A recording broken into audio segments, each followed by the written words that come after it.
ॐ नमः भगवते वासुदेवाय। ॐ नमः भगवते वासुदेवाय। ॐ नमः भगवते वासुदेवाय। श्रीमद्भागवत गीता यथायथ एकादश अध्याय विश्वरूप दर्शन योग श्लोक 46। किरीटिनं गदिनं चक्रहस्तम् इच्छामि तं द्रष्टुमहं तथैव तेनावरूपेण चतुर्भुजेन सहस्रबाहो भव विश्वमूर्ते।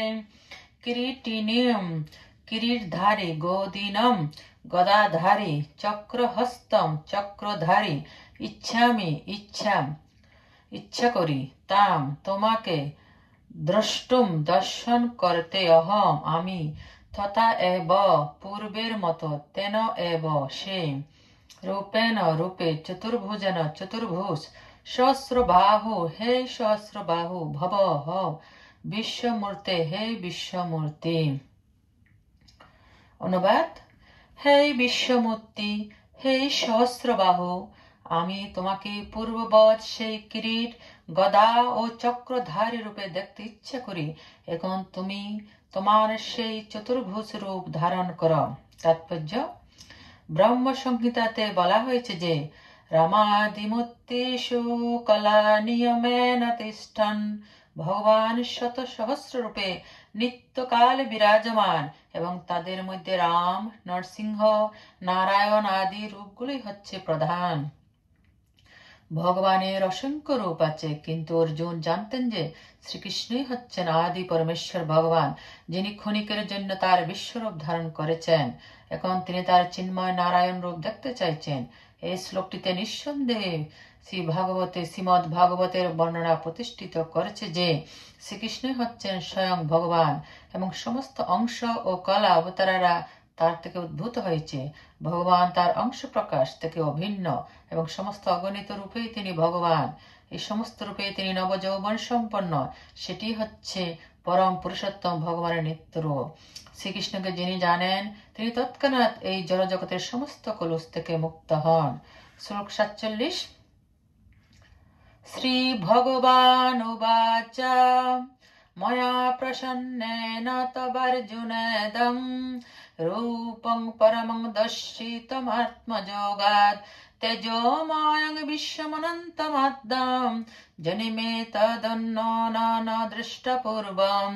শ্রী ভগবান উবাচ, পরমেশ্বর ভগবান বললেন, ময়া আমার দ্বারা প্রসন্ন হয়ে তোমাকে অর্জুন, হে অর্জুন, ইদম এই রূপম রূপ, পরম দর্শিত হলো আত্মযোগাত আমার অন্তরঙ্গা শক্তির দ্বারা, তেজময় বিশ্বম সমগ্র জগৎ রূপী, অনন্তম অন্তহীন, আদ্যম আদি, যৎ যা, মে আমার, তৎ অন্যেন তুমি ছাড়া, ন দৃষ্ট পূর্বম পূর্বে কেউ দেখেনি।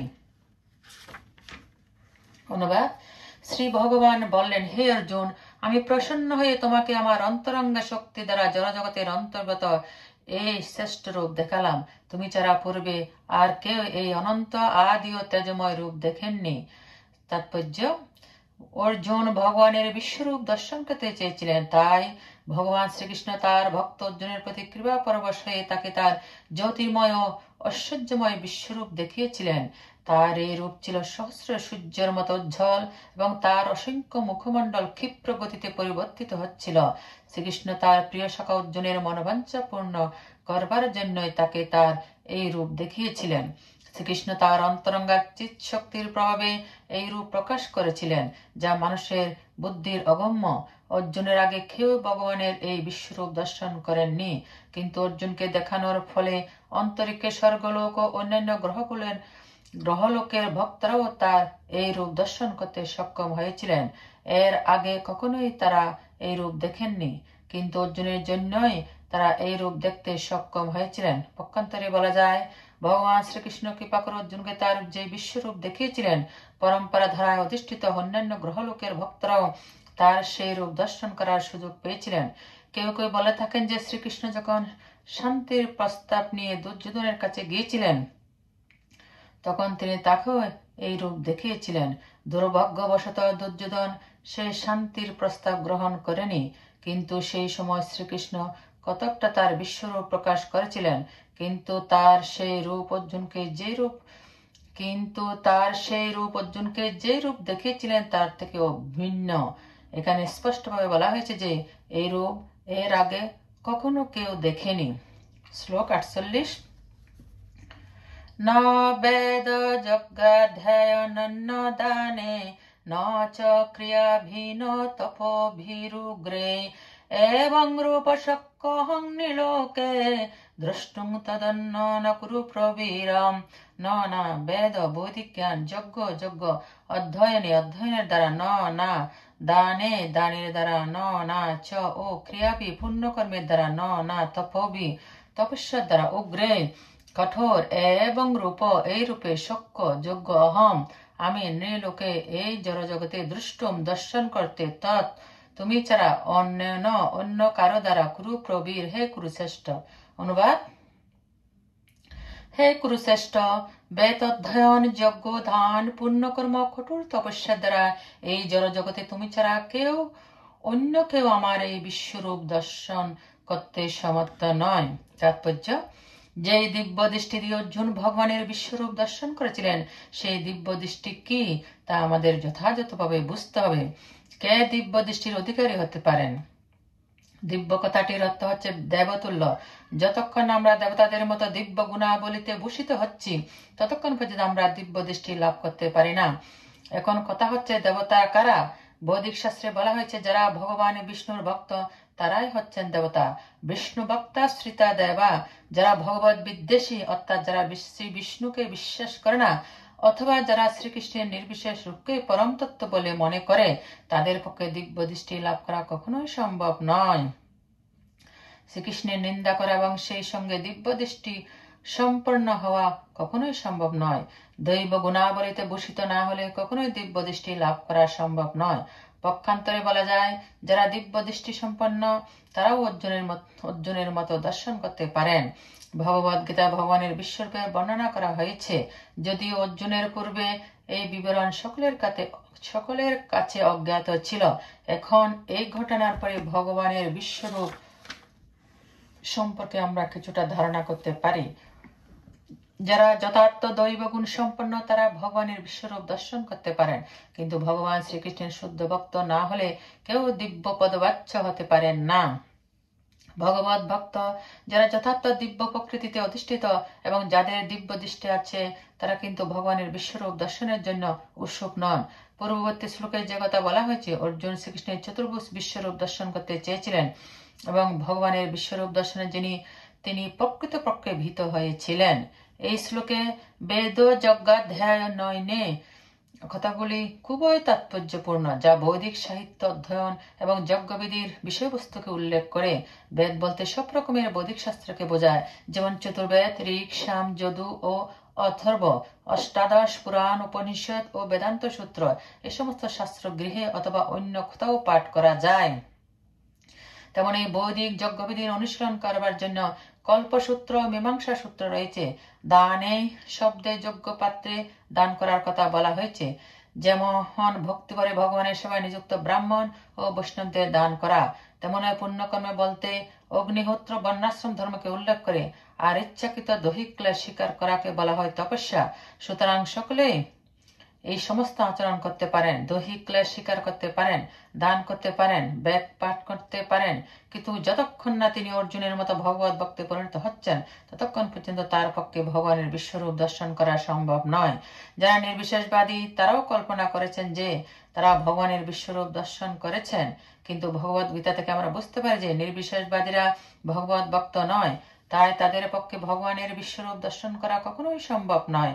অনেক মানুষ আছে যারা অবতার তৈরি করে, তারা ভ্রান্তভাবে কোনো সাধারণ মানুষকে ভগবানের অবতার বলে অপপ্রচার করে, কিন্তু এগুলো হচ্ছে নিতান্তই মূর্খতা। আমাদের ভগবত গীতার তত্ত্ব গ্রহণ করতে হবে, তা না হলে পূর্ণরূপে দিব্য জ্ঞান লাভ করা সম্ভব হবে না। যদিও ভগবত গীতাকে ভগবত তত্ত্ববিজ্ঞানের প্রাথমিক স্তরের শিক্ষা বলে মনে করা হয়, তবু এটি এতই নিখুঁত যে তার মাধ্যমে আমরা কোনটা কি সে বিষয়ে যথার্থ জ্ঞান লাভ করতে পারি।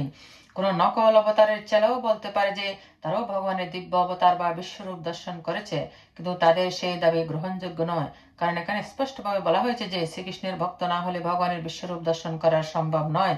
সুতরাং সর্বপ্রথমে তাকে শুদ্ধ কৃষ্ণ ভক্ত হতে হবে, তারপরে তিনি দাবি করতে পারেন যে বিশ্বরূপ বা অন্য যে রূপ তিনি দর্শন করেছেন তা তিনি অন্যদের দেখাতে পারেন। কৃষ্ণ ভক্ত কখনোই মেকি অবতার ও তাদের চেলাদের মেনে নিতে পারেন না। শ্লোক 49।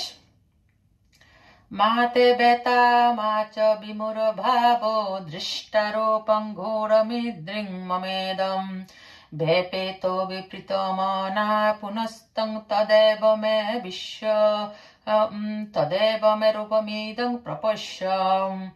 মা না হোক তে তোমার ব্যথা কষ্ট, মা না হোক চ ও বিমূঢ় ভাব ও মহাচ্ছন্নতা দৃষ্টা দেখে রূপম রূপ ঘোরম ভয়ঙ্কর দৃক এই প্রকার মম আমার ইদম এই বেপে তবি সমস্ত ভয় থেকে মুক্ত হয়ে প্রীতমানা প্রসন্ন চিত্তে পুনরায় তম তুমি তত্তা এভাবে মে আমার রূপম রূপ ইদম এই প্রপশ্যক দর্শন কর।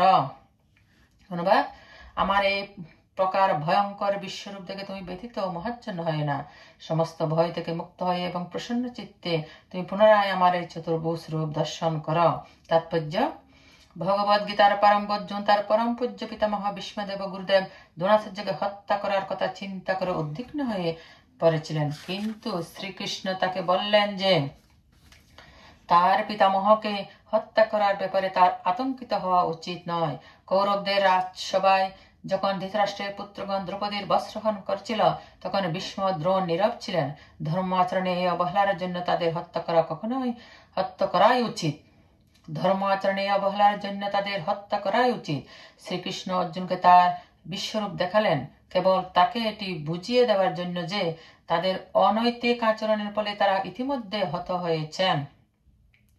অর্জুনকে এই দৃশ্য দেখানো হয়েছিল কারণ ভক্তরা সর্বদা শান্তিপ্রিয় এবং তারা এই ধরনের বিভৎসৎ কাজ করতে পারেন না। সেই উদ্দেশ্যে তাকে বিশ্বরূপ দেখানো হয়েছিল। এখন অর্জুন ভগবানের চতুর্ভুজ রূপ দেখতে চাইলেন এবং শ্রীকৃষ্ণ তাকে তাও দেখালেন। ভক্ত ভগবানের বিশ্বরূপ দর্শনে তেমন আগ্রহী নন, কেননা এই রূপের সঙ্গে প্রেমানুভূতির আদান প্রদানের কোনো সম্ভাবনা থাকে না। ভক্ত সর্বদা শ্রদ্ধাবনত চিত্তে ভগবানকে তার হৃদয়ের ভক্তির অর্ঘ্য নিবেদন করতে চান, তাই তিনি দ্বিভুজধারী শ্রীকৃষ্ণের রূপ দর্শন করতে চান, যাতে পরম পুরুষোত্তম ভগবানের সঙ্গে তিনি তার প্রেম ভক্তি বিনিময় করতে পারেন। শ্লোক 50। সঞ্জয় উবাচ ইতার্জুনং বাসুদেবস্তস্তুক্তা শক্কং রূপং দর্শয়ামাস ভূয় আশ্বাসয়ামাস চ ভীতমেনং ভূত্তা পুনঃসম্মবপু মহাত্মা। সঞ্জয় উবাচ, সঞ্জয় বলেন ইতি এভাবে, অর্জুনকে বাসুদেব কৃষ্ণ তথা সেভাবে উক্তা বলে শকম তার নিজের রূপম রূপ দর্শয়ামাস দেখালেন, ভূয় পুনরায় আশ্বাসয়ামাস আশ্বস্ত করলেন, চ ও ভীতম ভীত এনম তাকে ভূত্তা হয়ে পুনর্বার সম্যবপু প্রসন্ন মুক্তি মহাত্মা। অনুবাদ: সঞ্জয় ধৃতরাষ্ট্রকে বলেন, মহাত্মা বাসুদেব অর্জুনকে এভাবে বলে তার চতুর্ভুজ রূপ দেখালেন এবং পুনরায় দিবস সম্যমুক্তি ধারণ করে ভীত অর্জুনকে আশ্বস্ত করলেন। তাৎপর্য: শ্রীকৃষ্ণ যখন বসুদেব ও দেবকীর পুত্র রূপে আবির্ভূত হন, তখন তিনি সর্বপ্রথম চতুর্ভুজ নারায়ণ রূপে প্রকাশিত হন, কিন্তু তার পিতামাতা যখন তাকে অনুরোধ করলেন, তখন তিনি নিজেকে একটি সাধারণ শিশুতে রূপান্তরিত করেন। তেমনি শ্রীকৃষ্ণ জানতেন যে অর্জুন তার চতুর্ভুজ রূপ দর্শনে আগ্রহী নন, কিন্তু যেহেতু তিনি তার চতুর্ভুজ রূপ দর্শন করতে চেয়েছিলেন, তাই তিনি তাকে আবার সেই রূপ দেখালেন এবং তারপরে তার দ্বিভুজ রূপ দেখালেন। এখানে সম্যবপু কথাটি অত্যন্ত তাৎপর্যপূর্ণ। সম্যবপু কথাটির অর্থ হচ্ছে অত্যন্ত সুন্দর রূপ। ভগবানের দ্বিভুজ শ্যাম সুন্দর রূপ হচ্ছে তার সবচেয়ে সুন্দর রূপ। ভগবান শ্রীকৃষ্ণ যখন এই জগতে প্রকট ছিলেন, তখন সকলে তার রূপে আকৃষ্ট হতেন। যেহেতু শ্রীকৃষ্ণ হচ্ছে সমগ্র বিশ্ব চরাচর নিয়ন্তা, তাই তিনি তার ভক্ত অর্জুনের সমস্ত ভয় বিদূরিত করলেন এবং তাকে আবার তার দ্বিভুজ শ্যামসুন্দর রূপ দেখালেন।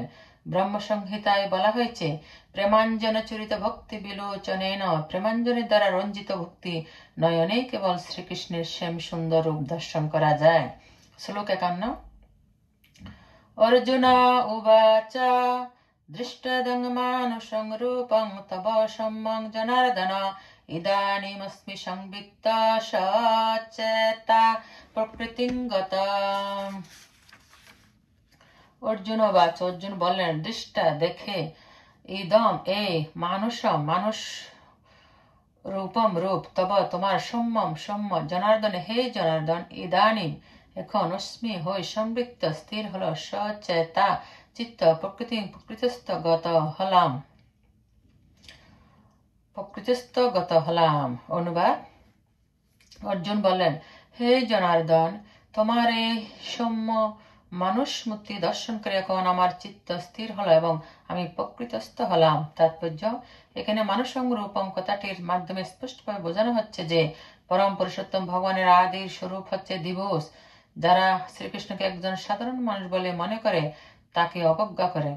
এখানে স্পষ্ট বোঝা যাচ্ছে তারা তার দিব্য প্রকৃতি সম্বন্ধে সম্পূর্ণ অজ্ঞ। শ্রীকৃষ্ণ যদি একজন সাধারণ মানুষ হতেন তাহলে তার পক্ষে বিশ্বরূপ এবং তারপর চতুর্ভুজ নারায়ণ রূপ দেখানো কি করে সম্ভব হতো। ভগবদ গীতাতে তাই স্পষ্টভাবে বলা হয়েছে যে শ্রীকৃষ্ণকে সাধারণ মানুষ বলে মনে করে যারা নির্বোধের মতো প্রচার করে যে শ্রীকৃষ্ণের অন্তরে নির্বিশেষ যে ব্রহ্ম তিনি শ্রীকৃষ্ণের মাধ্যমে কথা বলেছেন, তারা অত্যন্ত অন্যায় করেছে। শ্রীকৃষ্ণ প্রকৃতপক্ষে তার বিশ্বরূপ ও তার চতুর্ভুজ বিষ্ণুরূপ দেখিয়েছেন। তাহলে শ্রীকৃষ্ণ কি করে একজন সাধারণ মানুষ হতে পারেন? ভগবদ গীতার ভ্রান্ত ব্যাখ্যার দ্বারা শুদ্ধ ভক্তরা কখনোই বিভ্রান্ত হন না, কারণ তারা জানেন কোনটি কি। ভগবদ গীতার মূল শ্লোকগুলি সূর্যের মতো উজ্জ্বল, তাই তা দর্শন করবার জন্য মূর্খ ভাষ্যকারদের ভাষ্যরূপ মশালের আলোর প্রয়োজন হয় না। শ্লোক 52 শ্রী ভগবান উবাচ সুদুদর্শমিদং রূপম দৃষ্টবানসি জন্মম দেবাপস্য রূপস্য নিত্যং দর্শনকাঙ্ক্ষিণাম। শ্রী ভগবান উবাচ পরমেশ্বর ভগবান বললেন সুদুদর্শম অতি দুর্লভ দর্শন ইদম এ রূপম রূপ দৃষ্টবান হোসি দেখলে যে মম আমার দেবতারা ওপি ও ঐশ্য এ রূপস্য রূপে নিত্যম সর্বদা দর্শনাকাঙ্ক্ষী। অনুবাদ পরমেশ্বর ভগবান বললেন তুমি আমার যে রূপ এখন দেখছ তা অত্যন্ত দুর্লভ দর্শন। দেবতারা এই রূপের সর্বদা দর্শনাকাঙ্ক্ষী। তাৎপর্য এই অধ্যায়ের ৮৪ শ্লোকে ভগবান শ্রীকৃষ্ণ তার বিশ্বরূপ প্রকাশ করে উপসংহারে অর্জুনকে বললেন যে তার এই রূপ বহু পুণ্যকর্ম বেদ অধ্যয়ন যজ্ঞ কিংবা দানের মাধ্যমে দর্শন করা সম্ভব নয়। এখানে সুদুদর্শম কথাটির মাধ্যমে বোঝানো হচ্ছে যে শ্রীকৃষ্ণের দিবস রূপটি আরো গোপনীয়। বেদ অধ্যয়ন জ্ঞান তপশ্চর্যা আদি বিবিধ ক্রিয়াকলাপের সঙ্গে একটু ভক্তিযোগ মিশিয়ে দিলে শ্রীকৃষ্ণের বিশ্বরূপ দর্শন করা যেতে পারে। তা সম্ভব হলেও হতে পারে, কিন্তু ভক্তির সংযোগ না থাকলে তা কোনো মতেই সম্ভব নয়। সেই কথা আগেই ব্যাখ্যা করা হয়েছে। কিন্তু এই বিশ্বরূপের উদ্দেশ্যে শ্রীকৃষ্ণের যে দিবস শ্যাম সুন্দর রূপ তা দর্শন করা ব্রহ্মা শিব আদি দেবতাদের পক্ষে দুর্লভ।